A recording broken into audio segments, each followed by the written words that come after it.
السلام علیکم ورحمۃ اللہ وبرکاتہ۔ ایپیسوڈ نمبر 3 رخ یارم ناول کی۔ تعظیم 5ویں بار اٹھ کر الماری کے پاس آئی تھی اور الماری کھول کر دیکھا تو وہ پیسوں سے بھرا لفافہ ابھی وہیں پر موجود تھا۔ نہ جانے اسے کیا ڈر تھا کہ بار بار اٹھ کر ان پیسوں کو دیکھتی اور پھر ایک نظر زمین پر سوئی رخ کو دیکھتی۔ وہ اسے ہر روز مارتی پیٹتی گالیاں دیتی، لیکن اس کے بارے میں کبھی اتنا غلط نہ سوچا تھا جتنا غلط اقصیٰ نے سوچ لیا۔ وہ کبھی اسے بیچنے کا نہیں سوچ سکتی تھی۔ ان کے گھر کے حالات اتنے تنگ تھے کہ 2 وقت کا کھانا بھی مشکل سے نصیب ہوتا۔ نور کا باپ ایک سرکاری بینک میں چھوٹے عہدے کا آفیسر تھا۔ اس کی پنشن آج بھی آتی تھی، لیکن اس سے گھر کا گزارا کرنا مشکل تھا اور 3 بیٹیوں کی شادی تو ناممکن تھا۔ ایسے میں اسے گولڈن چانس مل رہا تھا اپنی بیٹیوں کی زندگی سنوارنے کا، بلکہ اچھے طریقے سے شادی کرنے کا، لیکن اس سب کے لیے اسے رخ کی قربانی دینی تھی۔ اپنی 3 بیٹیوں کی محبت میں یہ مشکل تو نہ تھا، وہ تو ویسے بھی اس کے سر پر تھوپی گئی تھی۔ وہ کوئی اس سے محبت تو نہیں کرتی تھی اور نہ ہی اس کی اولاد تھی، وہ تو ایک دھوکے کا نتیجہ تھا جو اس کے شوہر نے دیا تھا۔ وہ کیوں اتنی فکر کرتی اس کی؟ روح تو منحوس تھی جس نے اس کی بیٹی رانیہ کی 2 بار شادی تڑوا دی۔ اسے نفرت تھی اس سے، پھر کیوں سوچتی اس کے بارے میں؟ وہ نہیں تھی وہ اس کی بیٹی، اور اگر بیٹی تھی بھی تو سوتیلی، اسے اپنی سگی بیٹیوں کے بارے میں سوچنا تھا۔ دوسری طرف شیخ صاحب میں ان کے گھر جا رہی ہوں آخری بار بات کرنے کے لیے۔ آپ کی بے چینیاں تو حد سے سوار ہیں۔ مجھے سمجھ میں نہیں آتا، اگر میں نے ان لوگوں کو منا بھی لیا تو رخ سے نکاح کے لیے، تو کیسے آپ ایک ہی دن میں اسے اپنے پاس لے کے جائیں گے؟ کیونکہ اس لڑکی کے پاس نہ تو پاسپورٹ ہے اور نہ ہی ابھی تک اس کا شناختی کارڈ بنا ہے۔ شناختی کارڈ نہیں بنا، یہ کیسے ممکن ہے؟ تم نے تو کہا تھا وہ 19 سال کی ہے، شیخ نے پوچھا۔ ہاں شیخ صاحب، اس کا کچھ نہیں بنا۔ اس کی سوتیلی ماں نے ضروری نہیں سمجھا اس کا شناختی کارڈ بنوانا، اور کوئی پاسپورٹ بھی نہیں ہے۔ اس کے پاس کیسے لے کے جائیں گے آپ اسے ایک ہی دن میں؟ بتائیں مجھے۔ آپ صبر کریں، مجھے تھوڑا وقت دیں، میں اس کی ماں کو بھی منا لوں گی اور شناختی کارڈ اور پاسپورٹ کا انتظام بھی کروا لوں گی۔ اقصیٰ نے اسے پھسلانا چاہا۔ نہیں، میں مزید انتظار نہیں کر سکتا، مجھے وہ لڑکی چاہیے، اور یہ پاسپورٹ اور شناختی کارڈ کی فکر مت کرو، سب کچھ میں ہینڈل کر لوں گا۔ ایسے بہت سارے لوگوں کو بلایا ہے میں نے، شیخ نے اقصیٰ کے ارادوں پر پانی پھیرتے ہوئے کہا۔ ٹھیک ہے شیخ صاحب، میں اس کی ماں سے بات کرتی ہوں۔ اس نے کال بند کرتے ہوئے دروازہ کھٹکھٹایا۔ اندر آئی تو تعظیم چارپائی پہ بیٹھی تھی۔ ہاں تعظیم، لاؤ، دو میرے پیسے مجھے واپس کرو جو شیخ صاحب کو واپس کرنے ہیں۔ وہ ساتھ میں کرسی پر بیٹھتے ہوئے بولی۔ میں نے کل رات تمہاری اس بات کے بارے میں سوچا اور یہی فیصلہ کیا کہ مجھے میری بیٹیوں کی زندگی سنوارنے کے بارے میں سوچنا چاہیے۔ تعظیم نے تحمل سے کہا۔ مطلب تم روح کا نکاح کروانے کو تیار ہو؟ اقصیٰ خوشی سے چہکتے ہوئے بولی۔ ہاں، میں روح کا نکاح کروانے کے لیے تیار ہوں۔ جب تم چاہو مولوی اور شیخ کو لے کر یہاں آ جاؤ، ہم نکاح پر کروا دیں گے۔ تمہیں فکر کرنے کی ضرورت نہیں ہے، مولوی صاحب کو میں لے آؤں گی اور شیخ صاحب فون پر ہی نکاح کریں گے، اس کے بعد اسے ہم دبئی بھیج دیں گے۔ اقصیٰ نے اسے جلدی سے بتانا شروع کیا۔ لیکن رخ اتنی جلدی نہیں جا سکتی، کارڈ اور پاسپورٹ بننے میں وقت تو لگے گا نا؟ تعظیم نے کہا۔ ارے نہیں، اس کے پاس بالکل وقت نہیں ہے، وہ ایسے ہی لے جائے گا۔ اقصیٰ نے ناک سے مکھی اڑائی۔ ایسے مطلب غیر قانونی طریقے سے؟ تعظیم نے پریشان ہوتے ہوئے کہا۔ ارے ہاں، اور فکر مت کرو، شیخ ایسا پہلے بھی کر چکا ہے، وہ کئی لوگوں کو ایسے لے جا چکا ہے، اس کے لیے کوئی بڑا مسئلہ نہیں ہے۔ اگر کچھ الٹا سیدھا ہو بھی گیا تو ہمارا نام کہیں نہیں آئے گا۔ اب تم رانیہ کی شادی کے بارے میں سوچو، میں ذرا شیخ کو خوشخبری سنا کے آتی ہوں۔ روح چائے بنا کر لائی تو اقصیٰ اٹھ چکی تھی۔ روح تو کل تیار رہنا، کل میں مولوی صاحب کو لے کے آؤں گی، کل تیرا نکاح ہے۔ دبئی جائے گی تو دبئی؟ اقصیٰ روح کے سر پر دھماکہ کرتی جلدی سے گیٹ سے باہر نکل گئی، جبکہ وہ بے یقینی سے اپنی ماں کے چہرے کو دیکھتی رہی جو نظریں جھکائے زمین پر گاڑے ہوئے تھے۔ کچھ ہی دیر میں اس کا نکاح تھا، کسی نے اس سے کچھ نہ پوچھا۔ اس پہ تو یہ بھی احسان تھا کہ نکاح سے پہلے بتا دیا گیا ہے کہ کل تمہارا نکاح ہے۔ فاطمہ بی بی اس کے پاس آ بیٹھی، لیکن اس سے پہلے کہ فاطمہ بی بی اس سے کچھ پوچھتی، ماریہ اس کے قریب آ بیٹھ گئی۔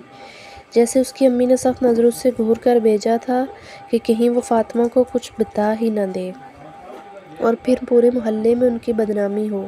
وہ خاموشی سے سر جھکائے بیٹھی رہی، نہ تو کسی کو دیکھا اور نہ ہی کسی سے کوئی بات کی۔ اسے تو یہ بھی نہ پتہ تھا کہ اس کے ہونے والے شوہر کا نام کیا ہے، اور نہ ہی اسے جاننے میں دلچسپی تھی۔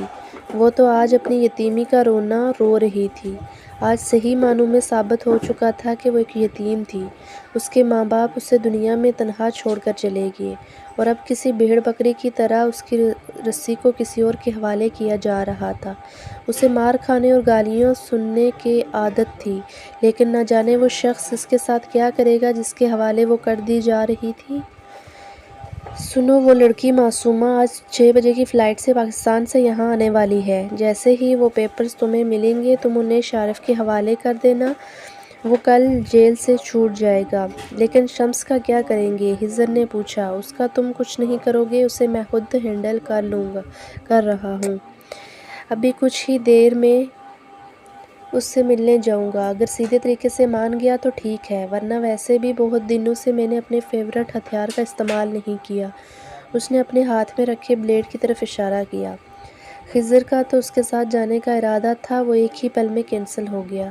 وہ بلیڈ سے ان لوگوں کو مارتا تھا جن پر اسے حد سے زیادہ غصہ ہو، اور بلیڈ سے وہ اتنی خطرناک موت دیتا تھا کہ کسی کے بھی رونگٹے کھڑے ہو جائیں۔ خضر کو اس ہتھیار سے نفرت تھی۔ اس کا بلیڈ کسی سانپ کی طرح اگلے بندے کے جسم پر رینگتا اور سرخ لکیریں چھوڑتا جاتا۔ وہ بلیڈ کا استعمال تب کرتا تھا جب اگلے بندے کو تڑپا تڑپا کر مارنا ہو۔ خضر کو اس بلیڈ سے جتنی نفرت تھی اتنا ہی ڈر لگتا تھا۔ اکثر اپنی پریشانیوں کی وجہ سے وہ اسی سے مٹاتا تھا۔ کچھ ہی دیر میں مولوی صاحب کی آواز آئی۔ نکاح نامے پر شیخ کے دستخط پہلے ہی ہو چکے تھے۔ اس نے ایک نظر بھی اٹھا کر پورا نکاح نامہ نہ دیکھا، اسے جہاں کہا گیا اس نے سائن کر دیے۔ مولوی صاحب نے رسم ادا کی، 3 بار اس سے اس کی مرضی پوچھی، جس کا ہونا یا نہ ہونا کسی کے لیے اہمیت نہ رکھتا تھا۔ وہ خاموشی سے ساری کارروائی دیکھتی رہی۔ اس کے کیے گئے سوالوں پر اس نے حامی بھر دی۔ ہاں، اسے وہ شخص قبول تھا جسے اس نے کبھی دیکھا بھی نہ تھا۔ امی تو محلے والی عورتوں کے سامنے شیخ کی تعریفیں کیے جا رہی تھیں۔ خود اس کی شکل تو دیکھی نہ تھی، لیکن پھر بھی اسے خوش شکل کہہ رہی تھیں۔ ارے میں اپنی بیٹیوں کے بارے میں پہلے سوچتی تو لوگ کہتے کہ سوتیلی ماں ہے، سوتیلی ماں بہت بری ہوتی ہے، اس لیے میں نے پہلے اس کے بارے میں سوچا۔ آخر کل اگلے جہان میں جا کر اس کے باپ کو بھی منہ دکھانا ہے۔ امی تعریفیں سمیٹتی اسے بار بار اپنے سینے سے لگاتی پیار کر رہی تھی۔ یہ بھی اس کی زندگی میں پہلی بار ہی ہو رہا تھا۔ پھر ماریا اور رانیہ اس کے قریب آ گئی تھی۔ تمہیں پتہ ہے تمہارا شوہر کتنا امیر ہے، اس کے پاس کتنا پیسہ ہے، کوئی گن بھی نہ سکے۔ راج کرو گی راج، اور وہاں جا کے ہمیں بھول مت جانا، میرا مطلب ہمیں فون وغیرہ کرتے رہنا۔ ابھی آپ تو ایسے کہہ رہی ہیں جیسے میں آج ہی جا رہی ہوں، روح نے بے دلی سے کہا۔ ہاں تو آج ہی تو جا رہی ہو، ماریا نے اس کے سر پر دھماکہ کیا۔ کیا مطلب؟ اس نے حیرت سے پوچھا۔ ارے مطلب ہم نے تمہارا سامان وغیرہ پیک کر دیا ہے۔ خیر تمہارا سامان ہے ہی کتنا، تمہارے کپڑوں میں تو وہی ہمارے پرانے دیے ہوئے کپڑے تھے، لیکن میں نے اور ماریا نے ہمارے عید والے سوٹ تھے نا، وہ تمہارے کپڑوں میں رکھے ہیں۔ اس کے علاوہ بھی میں نے اپنے کچھ سوٹ تمہارے کپڑوں میں رکھ دیے ہیں۔ تانیہ اور رانیہ کے کپڑے تمہیں ٹھیک سے پورے نہیں آتے، لیکن میرے کپڑوں میں تم اچھے سے ایڈجسٹ کر سکتی ہو۔ ابھی تو تم دبئی جا رہی ہو، وہاں تمہیں تمہارا شوہر لے ہی دے گا اور کپڑے، لیکن گزارے کے لیے ہم نے رکھ دیے ہیں۔ اب وہ یہ نہ کہے کہ ہم نے تمہیں کچھ دیا ہی نہیں۔ وہ اپنے پرانے کپڑوں کا احسان بھی اس طرح سے جتا رہی تھی جیسے نئے خرید کر لائی۔ کچھ نہ بولی، خاموشی سے انہیں سنتی رہی۔ تھوڑی دیر کے بعد فاطمہ بی بی ایک بار پھر سے اس کے قریب آ گئی۔ مجھے تو پتہ ہی نہیں تھا کہ تم آج ہی جا رہی ہو، یہ تو ابھی تعظیم نے بتایا۔ تم نے مجھے اپنی شادی کے بارے میں کیوں نہیں بتایا؟ انہوں نے پریشانی سے پوچھا۔ سچ تو یہ تھا کہ انہیں تعظیم پر بھروسہ نہیں تھا، نہ جانے وہ عورت اس کے ساتھ کیا سے کیا کر دے۔ میں تمہیں بہت کچھ دینا چاہتی تھی، لیکن تم نے پہلے مجھے بتایا ہی نہیں۔ یہ کچھ چیزیں میں تمہارے لیے لائی ہوں۔ انہوں نے اس چھوٹے سائز کا قرآن، جس کا سائز ایک پاکٹ جتنا تھا، اس کے ساتھ ایک جائے نماز، ایک عبایا دیا جس کے ساتھ ہم رنگ سکارف تھا، اس کا رنگ ہلکا آسمانی تھا۔ یقیناً انہوں نے اپنے ہاتھ سے اسے سلائی کیا تھا۔ وہ ایک غیر عورت ہو کر اسے نئی چیزیں لا کر دے رہی تھیں اور اس کے اپنے جو آج سے یہاں سے بیچتے ہوئے بھی اپنی اترن دے رہے تھے۔ اس نے خاموشی سے وہ تینوں چیزیں پکڑ لیں۔ مجھے نہیں پتا تمہارا شوہر کیسا ہوگا، میں نے تو سنا ہے کہ دبئی کے مردوں نے 4 نکاح کیے ہوتے ہیں، لیکن پھر بھی میں تمہارے لیے دعا کرتی ہوں کہ تمہارے ساتھ ایسا کچھ نہ ہو۔ میں چاہوں گی تم حقیقت پسند بنو، ہر طرح کی سچویشن کے لیے تیار رہو۔ وہ غور سے فاطمہ بی بی کو سن رہی تھی، کیونکہ وہ جانتی تھی کہ یہ عورت اسے کبھی غلط مشورہ نہیں دے گی۔ میں نے تمہارے شوہر کو نہیں دیکھا، میں نہیں بتا سکتی وہ کیسا ہوگا، مگر اتنا کہہ سکتی ہوں کہ مجھے تم پر پورا بھروسہ ہے۔ مجھے یقین ہے تمہاری معصومیت اور خوبصورتی اسے تمہاری طرف راغب کر لے گی، بلکہ تم اسے خود سے محبت کرنے پر مجبور کر دو گی۔ تم خود صبر سے کام لینا میری بچی، تیری زندگی میں کبھی کچھ اچھا نہیں ہوا، اب اللہ تیرے ساتھ اتنا برا نہیں کرے گا۔ بس تو ہر قسم کی سچویشن کے لیے تیار رہنا۔ وہ تیرا شوہر ہے، تیرا سائبان، اس کی مرضی کے خلاف کبھی کوئی کام مت کرنا۔ یہ میرا نمبر ہے، تیرا شوہر مجھ سے بات کرنے کی اجازت دے تو مجھے فون ضرور کرنا۔ انہوں نے ایک چھوٹا سا کاغذ اس کی طرف دیتے ہوئے کہا، اپنا بہت سارا خیال رکھنا، زندگی رہی تو دوبارہ ضرور ملیں گے۔ وہ اس کا ماتھا چومتے اس کے قریب سے اٹھی، جب رخ نے اس کا ہاتھ تھاما اور اٹھ کر کھڑی ہوئی اور ان کے سینے سے لگ کر پھوٹ پھوٹ کر رو دی۔ تھوڑی دیر کے بعد اسے بتایا گیا کہ 6 بجے کی فلائٹ سے اسے دبئی جانا ہے۔ وہ پریشان سی کھڑی سب کو دیکھتی رہی۔ وہ کیسے کسی دوسرے ملک جا سکتی ہے؟ اس کے پاس کسی دوسرے ملک جانے کے کاغذات ہی کہاں تھے؟ اس کے پاس تو کچھ بھی نہ تھا۔ امی اور ان کی 3 بیٹیاں اسے چھوڑنے ایئرپورٹ تک آئی تھیں، پھر اسے کچھ کاغذات اور ایک فائل دی جس میں نکاح نامہ تھا۔ یہ تو وہ جانتی تھی، لیکن دوسرے کاغذات میں پاسپورٹ اور شناختی کارڈ تھا، جو کم از کم اس کے نام پر نہ تھا، لیکن شناختی کارڈ پر اس کی تصویر لگی تھی۔ یہ سب کچھ جھوٹا تھا۔ وہ پکڑی جا سکتی تھی، لیکن یہاں کسے پرواہ تھی؟ اسے غیر قانونی طریقے سے دوسرے ملک بھیجا جا رہا تھا۔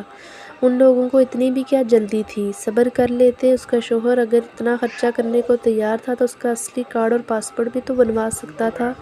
پھر کچھ ہی دیر میں کچھ آفیسر اس کے پاس آئے۔ آپ پریشان نہ ہونا، آپ کی مس کو ہم صحیح سلامت دبئی پہنچا دیں گے۔ وہ فون پر کسی سے بات کر رہا تھا، یقیناً اس کا شوہر تھا۔ ماریا، رانیہ اور تانیہ نے سرسری سے اسے گلے لگایا اور وہ رونا چاہتی تھی۔ اپنوں سے جدا ہونے کے غم میں وہ بہت رونا چاہتی تھی، لیکن ان تینوں کا رونے کا کوئی پلان نہ تھا۔ لیکن جب امی نے اسے گلے لگایا تو ان کی آواز میں نمی تھی۔ سن رخ، میں نے تیرے ساتھ جو کچھ بھی کیا مجھے معاف کر دینا، مجھے کبھی بددعا مت دینا۔ اس کا ماتھا چومتے ہوئے انہوں نے روتے ہوئے کہا۔ اس نے کہا کبھی امی کا یہ لہجہ سنا تھا۔ پھر سب سے مل کر وہ چلی گئی۔ آفیسرز نے اسے لا کر جہاز میں بٹھایا۔ اس کے ہاتھ پیر کانپ رہے تھے۔ وہ بالکل اکیلی تھی، کوئی نہیں تھا اس کے ساتھ، کسی کو نہیں جانتی تھی۔ وہ بس اسے اپنے شوہر کے پاس پہنچنا تھا، وہی اس کا آسرا تھا، وہی سہارا تھا۔ اس نے شمس کو بہت سمجھانے کی کوشش کی، مگر اس نے ڈیول کی بات نہ مانی۔ شاید وہ اسے ٹھیک سے جانتا نہیں تھا۔ اس کا یہی کہنا تھا کہ ایک 30-32 سال کا مرد 45 سال کے آدمی کا کیا بگاڑ سکتا ہے، اور پھر اس نے وہ کیا جو اس 45 سالہ آدمی نے کبھی نہیں سوچا تھا۔ خضر کی سوچ کے مطابق بلیڈ شمس کے جسم پر رینگ رہا تھا، کسی سانپ کی طرح اپنی سرخ لکیریں چھوڑتا ہوا۔ لیلا نے اسے ایک ہی بار اس انداز میں دیکھا تھا، اس کے بعد وہ 1 مہینہ اس سے دور رہی۔ اس نے آج بھی لیلا کو اپنے ساتھ آنے کی آفر کی تھی، لیکن اس کے ہاتھ میں بلیڈ دیکھ کر وہ اس کے ساتھ نہ آئی۔ اس نے شمس کے نہ صرف ہاتھوں کی بلکہ پورے جسم کی رگیں کاٹ ڈالیں۔ وہ اس کے سامنے تڑپ تڑپ کر مر رہا تھا، لیکن وہ ساتھ والی کرسی پر بیٹھ کر سگریٹ سلگا رہا تھا۔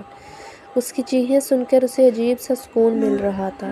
اس نے ساری رگیں کاٹ دی، لیکن گردن کی رگ نہیں کاٹ پایا، کیونکہ وہ اپنے ساتھ صرف 30 بلیڈ لایا تھا، اور اگر ایک بھی فالتو لایا ہوتا تو اسے اتنی دیر اس کی چیخیں برداشت نہ کرنی پڑتی۔ جبکہ دوسری طرف خضر معصومہ کو لانے ایئرپورٹ کے لیے نکل چکا تھا۔ معصومہ نے اس سے کہا تھا کہ وہ اس سے کوڈ ورڈ میں بات کرے گی تاکہ اسے کوئی بھی پہچان نہ پائے، لیکن خضر کو اپنی بے وقوفی پر بہت افسوس ہو رہا تھا کیونکہ اس نے معصومہ سے اس کی تصویر تک نہ مانگی۔ اب وہ اسے کیسے پہچانے گا؟ چلو یہ بھی شکر ہے اس نے معصومہ سے اس کے کپڑوں کا رنگ پوچھ لیا، ورنہ آج تو یقیناً ڈیول نے اس کا کچھ نہ چھوڑنا تھا۔ ویسے بھی وہ آج بلیڈ یوز کر رہا تھا۔ وہ ابھی کھڑا ہر طرف نظریں دوڑا رہا تھا جب نظر سامنے سے آتی ہوئی ایک معصوم سی لڑکی پر پڑی جو کافی ڈری سہمی تھی۔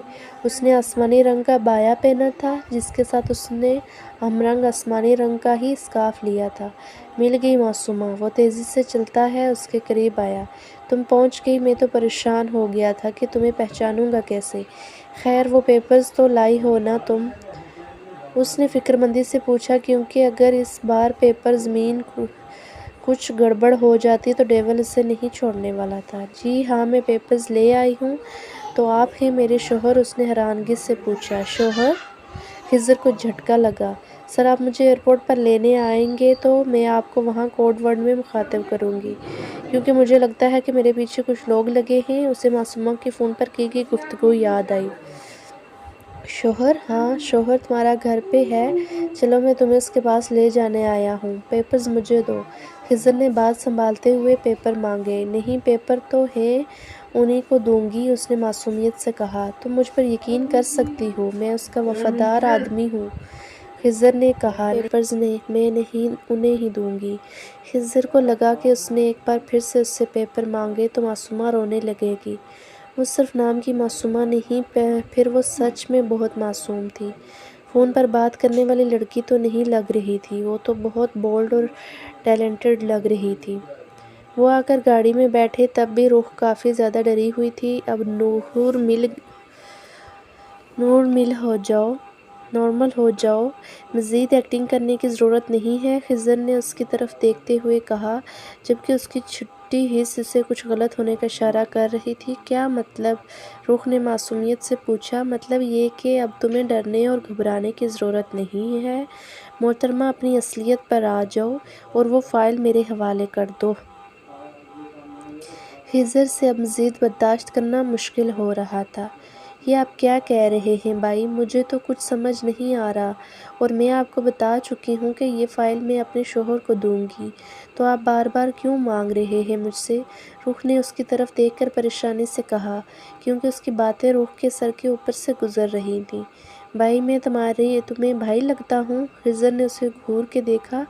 کچھ نہیں کہہ رہا میں تمہیں، تو ڈیول ہی سنبھالے گا، اس نے اکتا کر کہا اور گاڑی کی سپیڈ تیز کر دی، جبکہ روح اس کی باتوں کا مطلب سمجھنے کی کوشش کرنے لگی۔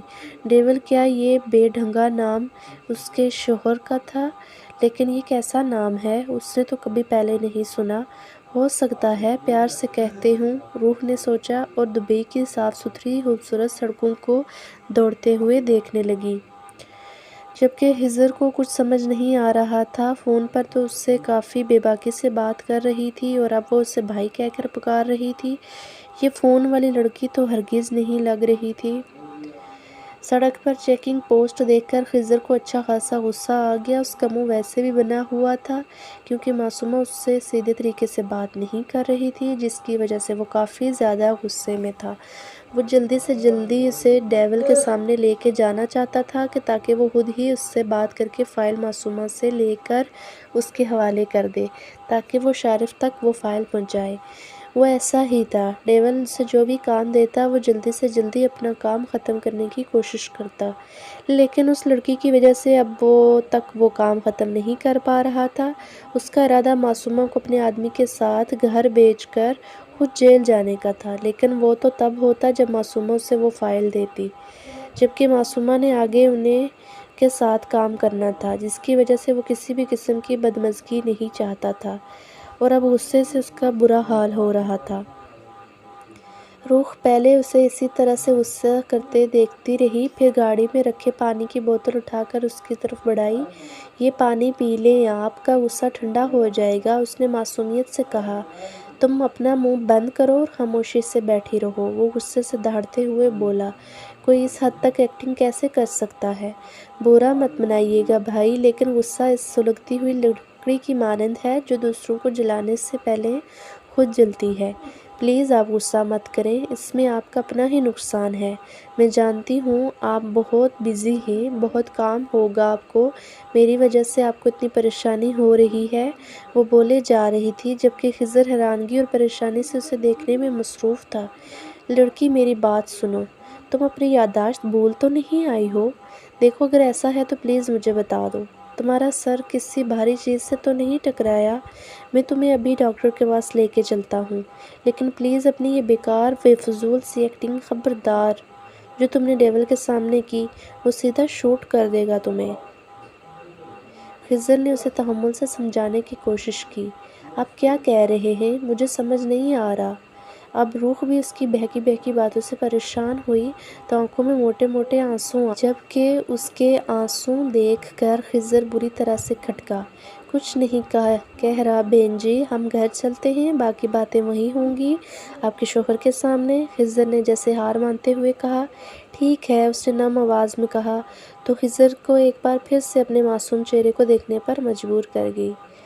وہ وائٹ پینٹ اور ریڈ شرٹ میں ہونٹوں کو لال لپسٹک سے رنگے بہت حسین لگ رہی تھی۔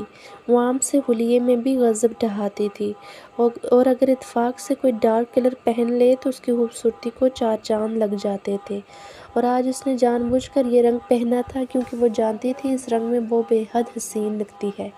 خیر، آنے والی لڑکی کو بتانا بھی تو تھا کہ یہاں سے زیادہ خوبصورت لڑکی اور کوئی نہیں، اور ڈیول صرف اسی کا ہے۔ اس لیے آنے والی لڑکی ان کے ساتھ کام کرنے والے ہر لڑکے کے ساتھ فلرٹ کر سکتی ہے، لیکن ڈیول کے ساتھ نہیں، کیونکہ اس کا حق صرف اور صرف لیلا رکھتی ہے۔ گاڑی اپنے مقام پر رکی اور خضر تیزی سے گاڑی سے نکل گیا، جبکہ وہ حیران پریشان سی اس کے پیچھے آئی تو نظر سامنے خوبصورت نازک سی لڑکی لیلا پر پڑی۔ اسے کچھ اطمینان ہوا، یہاں تو لڑکیاں بھی ہیں۔ وہ لیلا کے سامنے آ کر ذرا سی مسکرائی، مگر لیلا کا کچھ ایسا بھی کرنے کا کوئی ارادہ نہ تھا۔ ڈیول واپس آ گیا؟ اس نے پوچھا۔ ہاں، ابھی کچھ دیر پہلے آیا ہے، میں گئی تھی اس کے پاس، کہنے لگا ڈسٹرب مت کرو، وہ ریسٹ کرنا چاہتا ہے اس لیے میں باہر آ گئی۔ ٹھیک ہے، میں اس سے مل کر آتا ہوں، تم میرے ساتھ آؤ، اس نے روح کی طرف اشارہ کیا۔ اس نے کہا کہ اسے کوئی بھی ڈسٹرب نہ کرے۔ لیلا نے اپنی بات پر زور دیتے ہوئے کہا، ایک سلگتی نظر پاس کھڑی روح پر ڈالی، جو کہ آسمانی رنگ کے برقعے اور ہم رنگ سکارف میں مکمل قید تھی۔ سوائے چہرے کے اس کے جسم کا کوئی بھی حصہ بے لباس نہ تھا۔ خیر، لیلا کے لیے یہ کوئی نئی بات نہ تھی، دبئی میں زیادہ تر عورتیں ایسے ہی برقعے پائی جاتی ہیں۔ اس نے مجھ سے کہا کہ میں جیسے ہی آؤں اس سے ملوں، اور تمہیں مجھے میرا کام سکھانے کی ضرورت نہیں ہے، کیونکہ یہاں پہ صرف تم ہی اسے ڈسٹرب کرتی ہو، باقی ہم سب تو اپنے کام سے کام رکھتے ہیں۔ اب خضر کو کسی نہ کسی پہ تو غصہ نکالنا ہی تھا، تو لیلا ہی صحیح، جبکہ اس نئی لڑکی کے سامنے اتنی بے عزتی کے بعد لیلا بالکل اپنے شرٹ کے کلر کی طرح ہو چکی تھی۔ آؤ خضر، ایک کام کہا تھا تم سے، وہ بھی ڈھنگ سے نہیں ہوا؟ خضر کو اپنے کمرے میں آتے دیکھ کر ڈیول نے کہا۔ کیا مطلب؟ میں کچھ سمجھا نہیں۔ خضر کو اس نے صرف اور صرف معصومہ کو ایئرپورٹ سے لانے کا کام دیا تھا، وہ تو اس نے بالکل ٹھیک طریقے سے کیا، اب کون سا کام کی بات کر رہا تھا؟ وہ خضر کچھ سمجھ نہیں پایا۔ میں نے اکرم کو بھیجا ہے معصومہ کو ایئرپورٹ سے لانے کے لیے، تم جس لڑکی کو لے کے آئے ہو وہ کوئی اور ہے۔ ابھی وہ خضر کی طبیعت صاف کرنے ہی والا تھا کہ آہستہ آہستہ قدم اٹھاتی پورے حال کا جائزہ لیتی وہ کمرے میں داخل ہوئی۔ کیا مطلب یہ وہ لڑکی نہیں ہے؟ خضر نے آہستہ آواز میں کہا۔ اس کے پاس وہ فائل ہے، یہ کہہ رہی تھی کہ وہ تمہیں دے گی۔ روح خضر کے قریب آ کر کھڑی ہوئی تو وہ کہنے لگی، جبکہ روح کا سارا دھیان سامنے کھڑے آدمی پر تھا۔ کہتے ہیں نکاح کے دو بول میں بہت طاقت ہوتی ہے، لیکن گھر سے لے کر یہاں تک اس نے اپنے شوہر کے بارے میں کچھ محسوس نہ کیا۔ وہ تو اسے سوچنا بھی نہیں چاہتی تھی، لیکن اب تو اس کے چہرے سے نظریں ہٹانا بھی ناممکن لگ رہا تھا۔ وہ شہزادہ نہیں بلکہ شہزادوں کو مات دینے والوں میں سے تھا۔ بالکل ٹھیک کہتی تھی فاطمہ بی بی، اس کی زندگی میں کوئی شہزادہ ہی آئے گا۔ آج اسے یقین آ چکا تھا کہ اس کی قسمت اتنی بھی بری نہیں ہے جتنی کہ سب کہتے ہیں۔ اسے تو خوش ہونا چاہیے تھا، لیکن نہ جانے کیوں اس کی آنکھوں سے آنسو بہنے لگے۔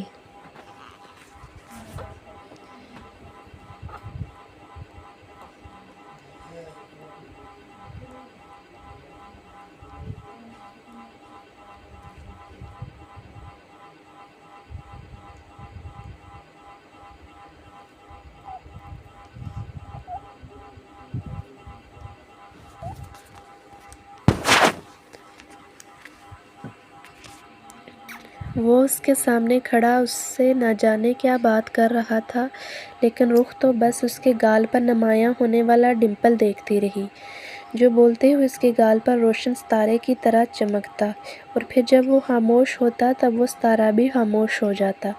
دیکھو، تمہیں یہاں نہیں آنا تھا، تم غلطی سے یہاں آ گئی ہو، تمہیں اپنے گھر جانا چاہیے تھا، لیکن فکر کرنے کی ضرورت نہیں ہے، خضر تمہیں چھوڑ آئے گا۔ وہ اس کے قریب کھڑا آہستہ سے اسے بتانے لگا، لیکن پھر اس نے نوٹ کیا کہ یہ لڑکی تو اس کی باتوں پر بالکل دھیان نہیں دے رہی۔ تم سن رہی ہو نا میں کیا کہہ رہا ہوں؟ اس بار ذرا اونچی آواز میں بولا نا۔ رخ جیسے خیالوں کی دنیا سے باہر نکلی۔ یہ کاغذات؟ رخ کو کچھ سمجھ نہ آیا تو فوراً اپنے ہاتھ میں رکھے نکاح نامے کے پیپرز اسے دکھانے لگی۔ یہ کیا ہے؟ وہ ذرا سا الجھا، لیکن اس کے ہاتھ سے پیپرز لے لیے۔ یہ ایک نکاح نامہ تھا، یقیناً سامنے کھڑی اس لڑکی کا تھا، رخ نور۔ اس نے اس کا نام لے کر اس کی طرف دیکھا۔ جی، مجھے تو سمجھ میں نہیں آ رہا تھا کہ میں آپ کے پاس پہنچوں گی بھی کہ نہیں، بہت ڈر لگ رہا تھا۔ آپ کو پتہ ہے جہاز کتنا بڑا تھا؟ وہ اپنے دونوں ہاتھوں کو کھول کر اسے بتا رہی تھی، جبکہ اس کا سارا جسم لرز رہا تھا۔ میں تو پہلے کبھی بیٹھی بھی نہیں، ابھی ابھی ہاتھ کانپ رہے ہیں۔ وہ ذرا سا مسکرا کر بولی۔ وہ کیا بول رہی تھی وہ خود بھی سمجھ نہیں پا رہی تھی۔ سامنے کھڑا آدمی اس کا شوہر تھا، اس کے بارے میں سب کچھ جانتا تھا، تو کیا وہ یہ نہ جانتا ہوگا کہ پہلی دفعہ وہ سفر کرنے پر گھبرائی ہوئی ہے؟ لیکن پھر بھی رخ کا دل چاہا کہ آج اس کے سامنے کھل کر سب کچھ بتا دے۔ اس نے کتنی تکلیفیں سہی ہیں، بات بات پر گالی، بات بات پر مار پیٹ، پچھلے 19 سال سے وہ کتنی اذیت سہ رہی ہے۔ یہی تو تھا اس کا ہمدرد، یہی تو تھا اس کا اپنا، اسی کے سامنے تو کھلنا تھا اسے ہی تو اپنے دل کا حال بتانا تھا۔ وہی تو تھا اس کا سائبان، اس کا شوہر، اس کا سب کچھ۔ اب ڈر نہیں لگ رہا؟ آپ مل گئے نا؟ اس کی آنکھوں سے آنسو گرنے لگے، لیکن پھر بھی اس کو دیکھ کر وہ مسکرائی۔ او محترمہ، کیا بول رہی ہو تم؟ خضر، جو نہ جانے کب سے اس کی باتوں سے تنگ آیا ہوا تھا، اب مزید اس غلط فہمی کو ہوا نہیں دے سکتا تھا۔ خضر، ویٹ، تم بیٹھو۔ اس نے خضر کو روک کر رخ کو بیٹھنے کا اشارہ کیا۔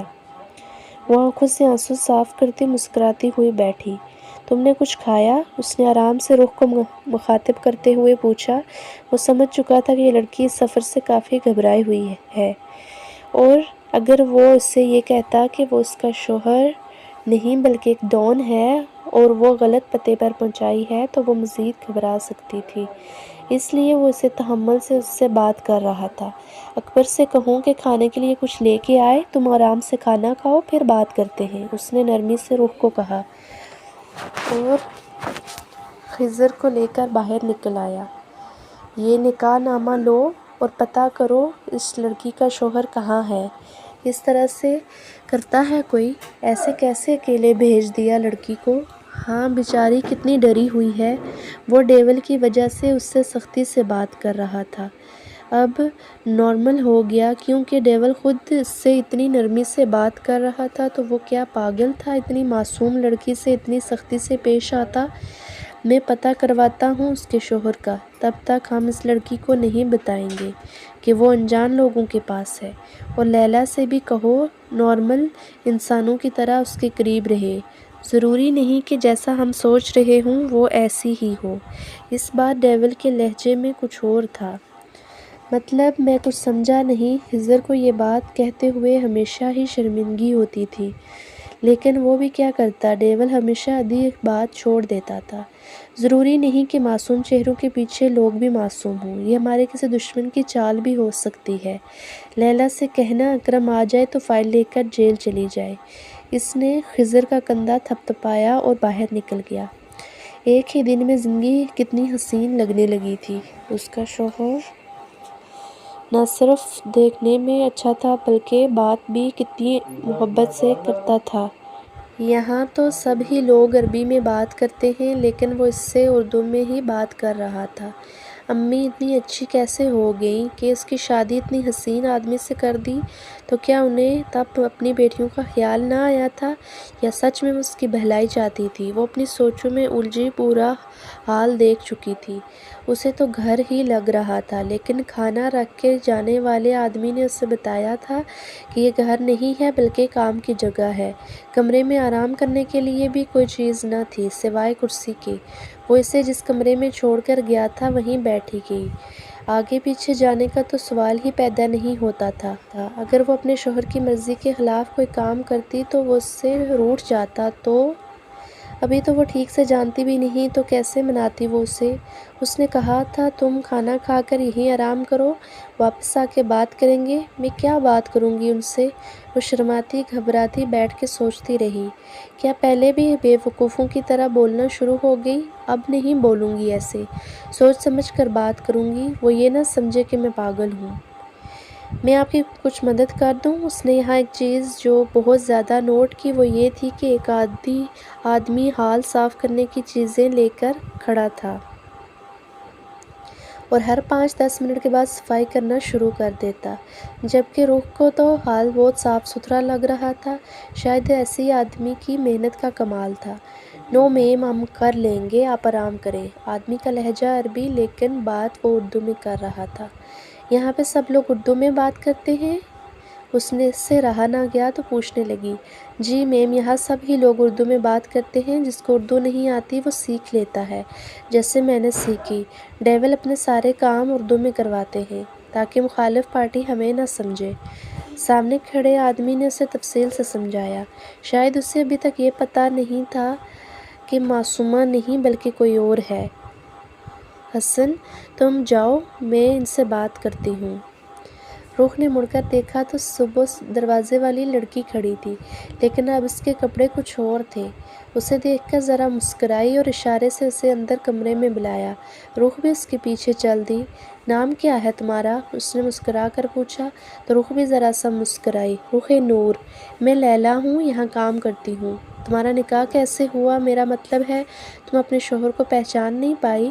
لیلا کو اس لڑکی کے بارے میں پوچھنے کے لیے کہا گیا تھا، سو وہ نارملی اپنے کام کرنے لگی۔ یارم نے اس پر سختی کرنے سے منع کیا تھا کیونکہ اس کا ارادہ اس لڑکی کو صحیح سلامت اس کے گھر تک پہنچانا تھا۔ جی وہ دراصل فون پر نکاح ہوا تھا، میں نے دیکھا نہیں ان کو اس لیے پہچان نہیں پائی۔ مطلب تم نے اس کی کوئی تصویر بھی نہیں دیکھی تھی؟ پہلے لڑکی سے پوچھا جاتا ہے کہ تم شادی کرنے کے لیے تیار ہو، تصویر دکھائی جاتی ہے، بات وغیرہ ہوتی ہے فون پر۔ نہیں ایسا کچھ نہیں ہوا تھا، مجھے تو نکاح سے ایک دن پہلے پتہ چلا تھا کہ میرا نکاح ہے، روح نے مسکراتے ہوئے بتایا، جسے اپنا ہی مذاق بنا رہی ہو۔ اور اوہ اچھا، یعنی ارینج میرج ہے؟ لیلا نے اس کے احساس کمتری دور کرنے کی کوشش کی۔ جی وہ بس اتنا ہی بولی۔ اوکے، دن میں مجھے تمہارا پاسپورٹ اور ID کارڈ مل سکتا ہے؟ لیلا مطلب کی بات پر آ چکی تھی۔ جی میں دیتی ہوں، لیکن وہ اصل نہیں ہے، یہ تو آپ جانتی ہی ہوں گی۔ وہ کچھ کنفیوز ہو کر بولی۔ اصل نہیں ہے؟ تم یہاں کیسے آئی؟ پھر لیلا کو جھٹکا لگا۔ وہ سب کچھ تو مجھے نہیں پتا، یہ سب کچھ تو میرے شوہر ہی جانتے ہوں گے کہ آپ ان سے پوچھیں۔ اس نے اپنا پاسپورٹ ID کارڈ اس کی طرف بڑھاتے ہوئے کہا، جبکہ لیلا اپنا گھومتا ہوا سر لے کر باہر نکل گئی۔ اس کا مطلب وہ لڑکی غیر قانونی طریقے سے یہاں آئی ہے اور اس کا یہ شوہر رمیز شیخ اس نام کا کوئی آدمی نہیں یہ اس شہر میں، اور میں نے ایئرپورٹ سے بھی پتہ کیا ہے، اس نام کی کوئی بھی لڑکی دبئی آئی ہی نہیں، اور نہ ہی اسے لینے کوئی ایئرپورٹ آیا تھا، اور نہ انتظامیہ میں کوئی رپورٹ درج ہوتی۔ آئی ڈی کارڈ پر کیا نام لکھا ہے اور پاسپورٹ کہاں ہے؟ اس لڑکی کا لیلا خضر نے پوچھا۔ ہاں میں نے لے لیا تھا، یہ ہے۔ اپنے ہاتھ میں پکڑا پاسپورٹ اور آئی ڈی کارڈ اس کے حوالے کیا، جس پر تصویر تو اس کی لگی تھی لیکن نام کسی اور کا درج تھا۔ مجھے تو یہ کوئی گیم لگ رہا ہے، شارف نے کہا، جو ابھی کچھ دیر پہلے ہی جیل سے چھوٹ کر آیا تھا۔ گیم تو ہے یہ، لیکن ہمارے ساتھ نہیں، اس لڑکی کے ساتھ۔ اس لڑکی کے گھر والوں کے بارے میں پتہ کرواؤ، اس گیم میں اس کے گھر والے بھی شامل ہیں، اس نے تحمل سے سمجھاتے ہوئے کہا۔ مطلب تمہیں لگتا ہے کہ اس لڑکی کے گھر والوں نے ہی اسے یہاں بھیجا ہے؟ خضر نے بات میں حصہ لیا۔ مجھے تو ایسا ہی لگ رہا ہے۔ خیر لیلا، آج کی رات اسے اپنے ساتھ لے جاؤ، اس نے لیلا کو مخاطب کرتے ہوئے کہا۔ نہیں ڈیول، میں تو کلب جانے والی ہوں اور میرا تو کافی دیر تک وہاں رہنے کا ارادہ ہے۔ یہ اکیلے میرے گھر میں کیا کرے گی؟ اور اسے دیکھ کر لگتا نہیں ہے کہ یہ میرے ساتھ کلب آنا چاہے گی، لیلا نے پریشانی سے کہا، جو بہنجی ٹائپ کو اپنے ساتھ کلب تو نہیں لے جا سکتی تھی۔ میرے ساتھ بھیج دو، شارف نے ذرا شرماتی مگر کم آواز میں کہا، جس پر خضر نے اسے گھور کر دیکھا۔ یقیناً ڈیول نے نہیں سنا تھا، اگر سن لیتا تو اس کا قورمہ بنا دیتا۔